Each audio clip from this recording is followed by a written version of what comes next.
Thank you, Speaker, and I'm pleased to speak on the motion moved by the member for Stirling. September the 3rd is National Flag Day, marking the day the Australian national flag flew for the first time in 1901, and it will be 120 years this September. Before 1901, there was actually no national flag. In fact, arguably, before 1901, there was no nation of Australia. In that year, 1901, the 6 British colonies, New South Wales, Victoria, Queensland, South Australia, Western Australia and Tasmania, united to form the Commonwealth of Australia. And that's when we became this wonderful federation nation that we are today. It's interesting in 2021 to look back at why the 6 colonies wanted to join together as a nation, because we know that there are differences. Why didn't each colony just continue with their own governments, their own laws, their own defence forces, stamps and tariffs, etc., etc.? The drive towards federation started in the late 1800s. Obviously, there were practical difficulties associated with having 6 colonies, things that haven't gone away. Movement of goods between the colonies was complicated, as the colonies all had different rail gauges and each colony charged tariffs for goods moving across their borders. Each colony had its own defence force, but none would have been capable on their own of defending the entire colony or colonies. They still relied on the British Navy to protect the coastline. In 1899, soldiers from each of the colonies served together as Australians in the Boer War. But defence of Australia was just one of the pivotal reasons for forming the Federation. But that Federation didn't happen overnight. In 1889, Sir Henry Parkes called for a great national government for all Australians. In 1891, delegates met for the first National Australasian Convention in Sydney. The convention spent 5 weeks debating and writing a draft constitution. Every aspect of the constitution was thoroughly considered. A version of this draft eventually became the Australian Constitution that we follow today.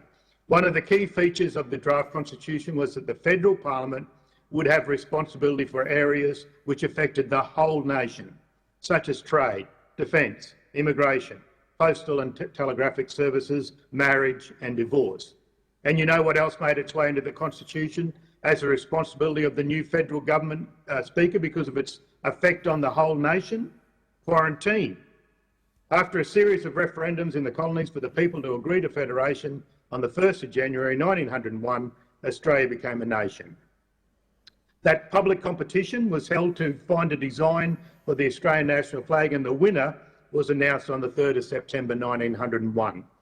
Some small changes were made to the flag in the years after 1901, but the flag has basically remained unchanged since 1908. The design itself is still important.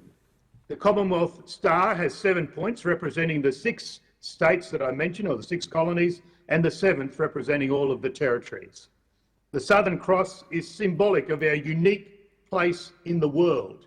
The 3 crosses on the flag, the cross of St George, St Andrew, St Patrick, represent the principles our nation was founded on: parliamentary democracy, the rule of law, freedom of speech, and the rights and responsibilities of the citizens, and that connection back to the UK.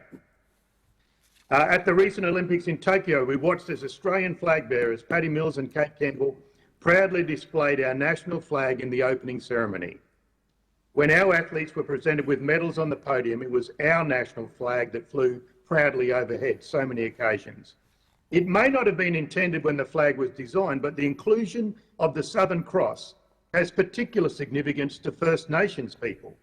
The first people of Earth to see the constellation of stars we call the Southern Cross were Indigenous Australians, First Nations people. The late Indigenous poet Kath Walker, who grew up on Stradbroke Island, not far from Brisbane, has told of knowing the Southern Cross as Mirrabooka. Mirrabooka was given spirit form to guard his people. He was placed in the sky to look over the people he loved. I love that story, and I love that Mirrabooka is now part of the Australian national flag, because our flag should be a source of pride for everyone.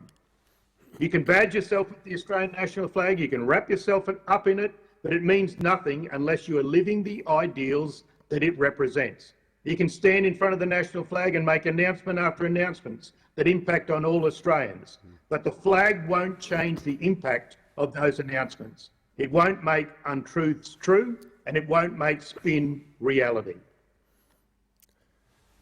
Just before I call the next speaker, I don't often commend the member for Moreton, but I commend him on his background that he has there. That is the ideal background for members remoting in.